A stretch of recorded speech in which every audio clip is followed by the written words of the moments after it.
আগামী জাতীয় সংসদ নির্বাচন প্রলম্বিত করার চেষ্টা চলছে বলে সন্দেহ করছে বিএনপি।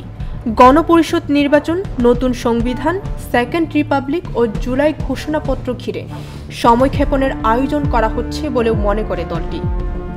সাম্প্রতিক পরিস্থিতির উল্লেখ করে কয়েকজন জ্যেষ্ঠ নেতা বলেছেন, অন্তর্বর্তী সরকারের প্রধান যে লক্ষ্য একটি অবাধ ও নিরপেক্ষ নির্বাচন, এভাবে চলতে থাকলে সেটি ধীরে ধীরে অনিশ্চিত হয়ে পড়বে। বর্তমান রাজনৈতিক পরিস্থিতিকে তারা নির্বাচন প্রলম্বিত করার আয়োজন হিসেবে দেখছেন।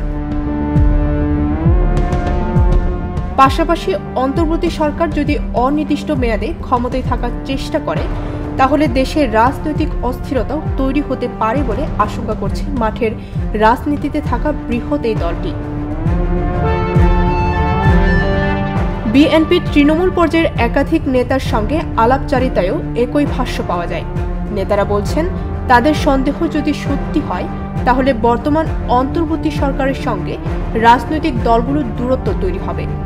এতে করে ছাত্র জনতার অভ্যুত্থানে ক্ষমতাচ্যুত আওয়ামী লীগ আবার সুযোগ নিয়ে দেশে অস্থিরতা সৃষ্টি করতে পারে।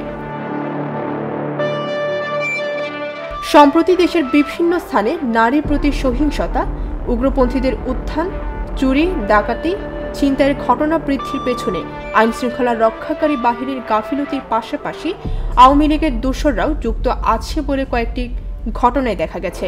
নির্বাচিত সরকার না এলে এ ধরনের পরিস্থিতি মোকাবেলা করা সামনের দিনে আরও কঠিন হয়ে যেতে পারে বলেও মনে করেন তারা। সংস্কারের নামে সময়ক্ষেপণ করা হলে নিজেদের করণীয় বিষয়ে কৌশল নির্ধারণে ইতিমধ্যে কাজ শুরু করেছে দলটি। যদিও দলটির পক্ষ থেকে প্রকাশ্যে একাধিকবার বলা হয়েছে, সংস্কার ও নির্বাচনের প্রস্তুতি একই সঙ্গে চলতে পারে। তবে দলটির নেতারা বলছেন, যদি সংস্কারের ব্যাপারে স্বচ্ছ ধারণা দেওয়া না হয়, তাহলে জনমনে অনিশ্চয়তা তৈরি হবে।